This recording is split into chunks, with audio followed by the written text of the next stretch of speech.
Eu sou Ademir Valdir dos Santos, sou pesquisador em educação, pedagogo e atualmente trabalho na Universidade Federal de Santa Catarina no programa de pós-graduação em educação. Estou convidando vocês a conhecerem a biblioteca de um pesquisador em educação, mas também de um colecionista.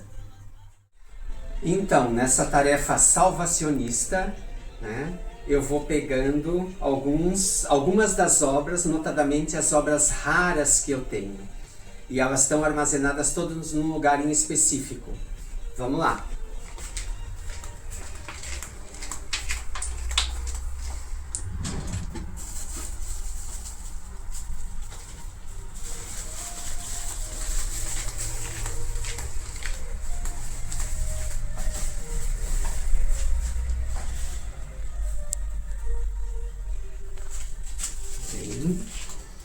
Vamos lá. Eu fui examinar porque tem uma estante lá com muitos livros, né?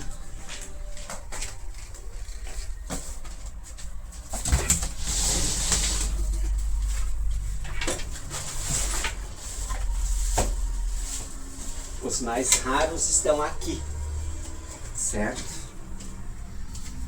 Então aqui, eis uma tarefa difícil, né? São muitas raridades, mas enfim, vou pegar algumas.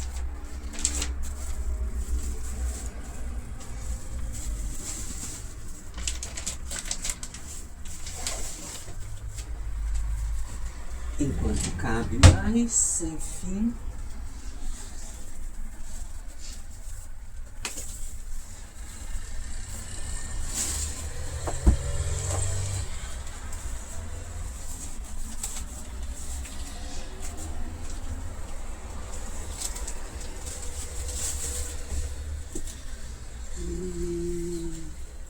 São tantas emoções, olha, e a casa pegando fogo, né?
Vou na esperança de cada uma. Tenho coleções que são inteiras raras. 3 volumes. É uma boa tarefa essa.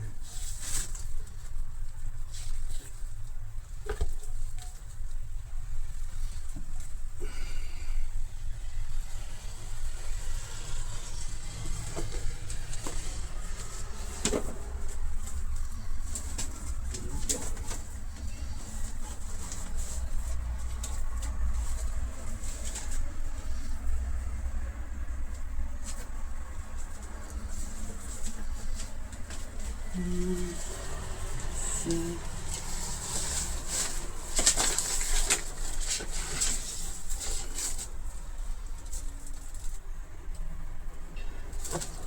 Esse aqui é raro e difícil.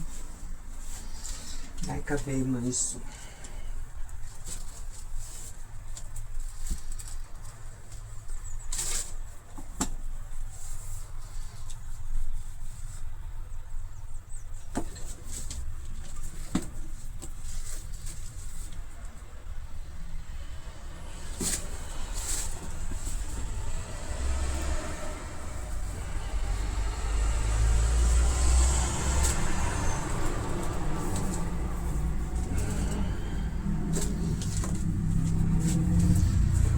Jeito de que tu caiba aqui, meu querido.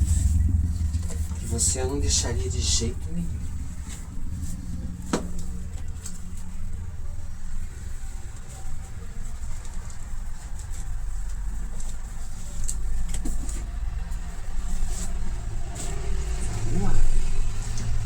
cheguei a um denominador comum, mas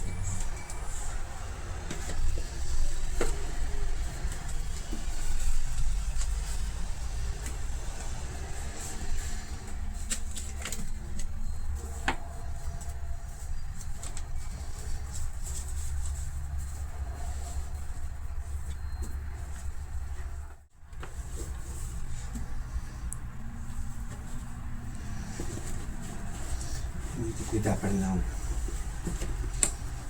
né? São frágeis, mas enfim, esse aqui eu consigo aqui, então sairia essa pessoa com isto aqui, vamos dizer, tá bom? Então, depois dessa difícil tarefa de resgatar entre um baú de tesouro, né, as pedras mais preciosas, vamos dizer assim, eu vou apresentar para vocês em seguida os que foram eleitos, né, talvez não com critérios de muita justiça, mas enfim, com os critérios da pressa, eficiência e até o critério de o que eu conseguiria acomodar sem danificar dentro dessa bolsa aqui.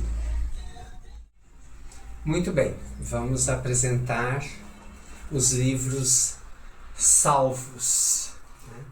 Esse aqui é um livro raro, histórico, do Hugo Bethlen, chama-se Vale do Itajaí, Jornadas de Civismo, e é uma obra que foi publicada, né, com a perspectiva de um militar no âmbito da campanha de nacionalização da era Vargas, notadamente do Estado Novo.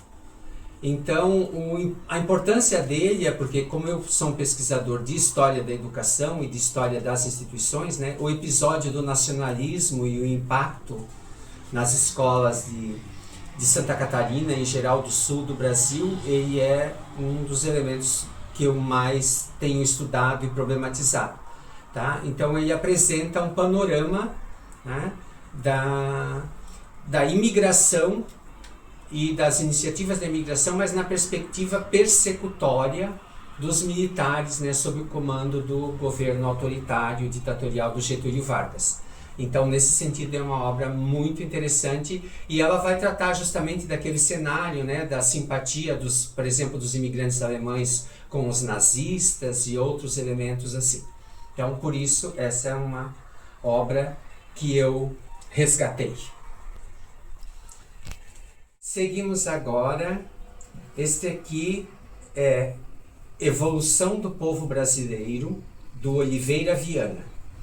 Então, esse é um intelectual do início do século XX, né, que tinha uma série de perspectivas sobre a educação brasileira.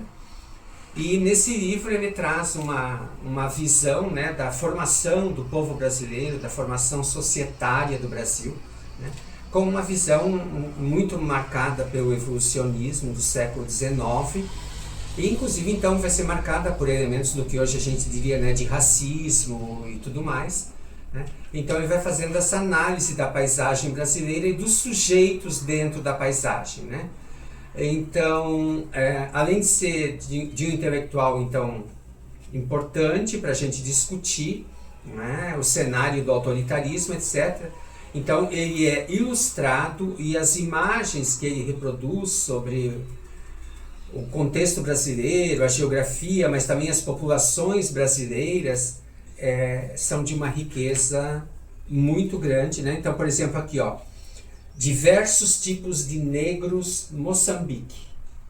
Então, tem toda essa ideia, né, do eugenismo, da biologia do século XIX, revivida no Brasil, né, pelos intelectuais da modernidade brasileira.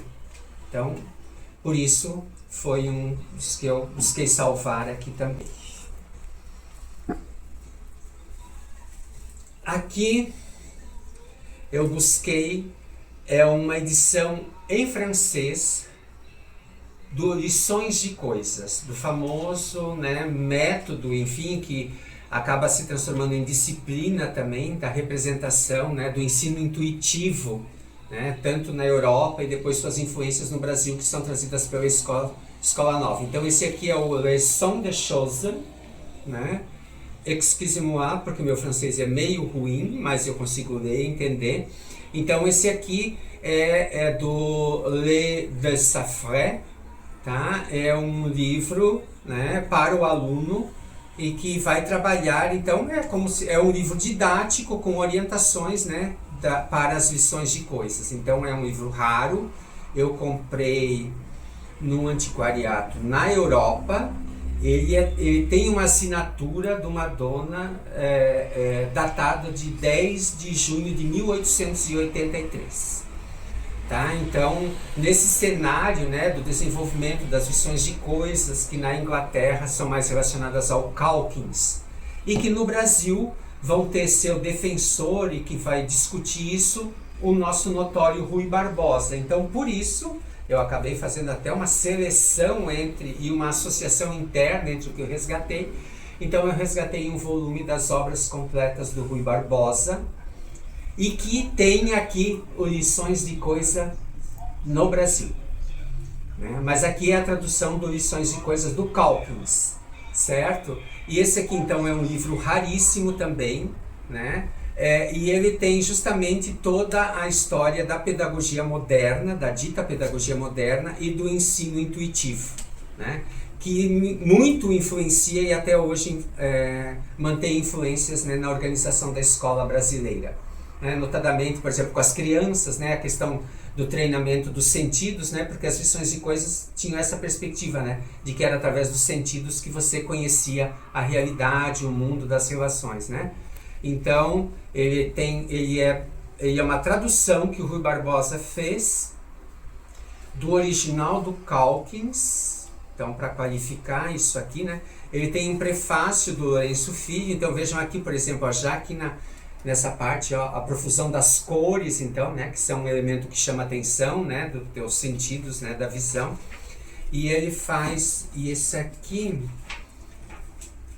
ele apresenta a capa da obra do Calkins, de que ele é uma tradução. É uma tradução da lição de coisas, né, do Calkins de 1884. Então é baseado na obra original, né? Então o Rui Barbosa, né, foi um grande estudioso da educação brasileira, né, no final do Império e na transição para a República também, né? E os famosos pareceres do Rui Barbosa, né, aprontavam um primeiro diagnóstico sobre a situação da educação no Brasil, né, que sempre foi e era naquele tempo também de miserabilidade. Seguimos com um livro, esse aqui é do Truda, tá? Do Leonardo Truda, ele é de 1930 e é A Colonização Alemã no Rio Grande do Sul. Como eu estudo muito essas questões de escolas imigrantes, imigração alemã, etc., então eu busco também obras clássicas e de referência que tratam da questão. Então esse aqui é uma obra também, né? É datada da década de 30, tem até uma assinatura aqui, né? O Truda era um membro do Instituto Histórico e Geográfico do Rio Grande do Sul e ele traz uma visão, né, sobre né, as vicissitudes do processo da colonização alemã no Rio Grande do Sul, e aí me interessa, né, os processos de criação de escolas comunitárias pelos próprios imigrantes. Muito bem. Esse aqui é um livro raro, é um livro de geografia de 1909, tá? Do Céline. Céline foi um intelectual que atuou tanto politicamente como no âmbito, vamos dizer, acadêmico aqui, da organização dos sistemas educativos aqui no sul do Brasil, no contexto da imigração alemã para o Brasil. Então, esse aqui é um livro de geografia, um manual de geografia, que foi usado para ensino de geografia nas escolas alemãs do sul do Brasil. Inclusive aqui é isso que está aqui indicado na capa, enfim. Então esse aqui é um material em alemão, tá? Inclusive vai sair um capítulo de livro em que eu analiso esse manual especificamente, nessa literatura escolar que circulava nas escolas alemãs do sul do Brasil. Esse aqui é editado em Hamburgo, na Alemanha. Muito bem. Esse aqui acaba sendo um ponto fora da curva, mas é uma obra, tá? Na verdade é um livro infantil chamado O Fazão Dourado, tá? E são contos, né? É um conto popular, né? Recolhido, tá? Eu encontrei essa obra num antiquariato no Japão. Paguei muito caro por ela, muito cara, tá? Ela é impressa na Iugoslávia, tá? E então ainda quero fazer um estudo exatamente sobre a produção dessa obra, a circulação, né? O porquê disso e por que eu vou encontrar isso lá no antiquariato no Japão, lá no bairro mais nobre, enfim, tá? Então aí ele também é fininho, né? Mas então esse aqui tem um valor também intrínseco por toda a história da sua aquisição. Este aqui é Il Grande Nocchiero, tá? Foi um presente de um amigo meu italiano, tá? É do Lélio Fiori. Essa é uma obra produzida no âmbito do nazifascismo italiano e que, portanto, exalta a figura de Benito Mussolini.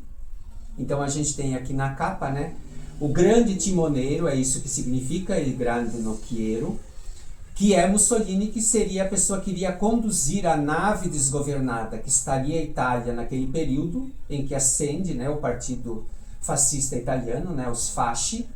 E essa obra, então, é uma obra que circulava nas escolas e ela conta a história, né, essa história, e mitifica a figura do Benito Mussolini, que é próprio dos regimes autoritários e ditatoriais, tá? Então, isso aqui também é uma obra rara e difícil de a gente encontrar, né, alguma coisa que circulou em escola nesse período. Muito bem. Seguimos aqui, olha, até que salvei alguma coisa, né? A cada uma dessas dá uma tese. Muito bem, esse aqui é um livro raríssimo, tá? Do Robert Gernhardt, que é um jornalista alemão luterano, que fez várias andanças e atuou aqui em Santa Catarina no final do século XIX, meados do século XX, e ele fez uma análise, né, dos processos de colonização com os imigrantes alemães e seus vários aspectos aqui, em Santa Catarina. A obra se chama Dona Francisca Hansa und Blumenau, tá? A colonização alemã no sul do Brasil, em Santa Catarina, fazendo uma tradução livre aqui, que está em alemão gótico, tá? Então isso aqui requer ainda um trabalho de tradução mais preciso. A obra é de 1901, tá? E é um dos poucos registros de alguém que viveu os processos colonizadores, e eu tenho por exemplo, aqui, né, essa foto é magnífica, então a gente tem algumas imagens únicas daquele período de mais de 100 anos atrás, né? E aqui é uma imagem que está escrito assim: tipos de caboclos do Planalto de Santa Catarina. Então, possivelmente tem a ver com a colonização da região de Lages, tá? Mas teria que ler aí. Mas essa foto por si só, então, né, mostra essa questão do convívio entre as populações originais, né, e negros também que existiam, já que a escravidão aqui em Santa Catarina ela era bem menor e mais intensa do que em outras regiões do Brasil, mas havia também, então, essa problemática racial, né? Então, esse aqui é pela raridade, enfim, e olha o estado de conservação desse aqui, espetacular. E ainda, esse eu salvei em específico, que eu tinha lá numa gaveta, né, já porque eu pretendo. Esse aqui necessita de restauro, enfim, mas esse aqui é o famoso punhal nazista no coração do Brasil, tá? Esta obra, tá? Ela, então aqui, ela é um tratado, tá? Feito em 1943, também pelos militares, denunciando, né, e procurando desmantelar o que seriam as células nazistas em Santa Catarina naquele período da Segunda Guerra Mundial, tá? Então essa obra aqui realmente, né, inclusive eu estou para preparar um artigo tratando dessa temática, que eu também fiz mais alguns achados históricos de fontes da época, né, do nazismo em Santa Catarina naquele período, que de fato nem todos os imigrantes eram simpatizantes de Hitler, mas havia sim células nazistas, né, em funcionamento aqui. Então esse foi o rescaldo, né, o salvamento realizado. Então, tendo feito esse passeio pela própria biblioteca e até um momento de reflexão para garimpar o que dentre tantos livros, né, poderia ser mais significativo para ser salvo do incêndio, na verdade fica a percepção que eu sempre tive na minha vida de que, né, o sujeito leitor e os livros têm uma relação visceral. Então eu não entendo a minha vida sem ser isso. Aliás, eu fiz hoje uma videoconferência com um profissional e assim que abriu a câmera ele disse: uau, quantos livros! Então a biblioteca é uma representação também das trajetórias da gente, né, e das buscas por acessar o conhecimento, mas também por produzir conhecimento e reproduzir, né? Então agradeço pela oportunidade de compartilhar esse aspecto, né, da minha casa, que como a casa da gente é o reino da gente, a biblioteca talvez seja um local, né, dos tesouros do reino. É isso.